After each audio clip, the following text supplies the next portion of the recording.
السلام على سيد الأنبياء والمرسلين وعلى آله وصحبه أجمعين. أما بعد، فإن أصدق الحديث كتاب الله، وأحسن الهدي هدي محمد صلى الله عليه وسلم، وخير الأمور عوازمها، وشر الأمور محدثاتها، وكل محدثة بدعة، وكل بدعة ضلالة، وكل ضلالة في النار. وبالسند المتصل منا إلى الشيخ الإمام الإمام الحافظ الحجة أمير المؤمنين بالحديث أبي عبد الله محمد بن إسماعيل بن إبراهيم بن المغيرة بن بردة الجوفي الأماني البخاري رحمه الله تعالى.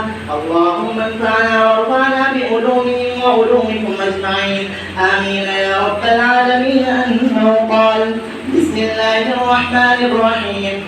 باب كيف كان بدء الوحي إلى رسول الله صلى الله عليه وسلم، وقول الله عز وجل: إنا أوحينا إليك كما أوحينا إلى نوح والنبيين من بعده.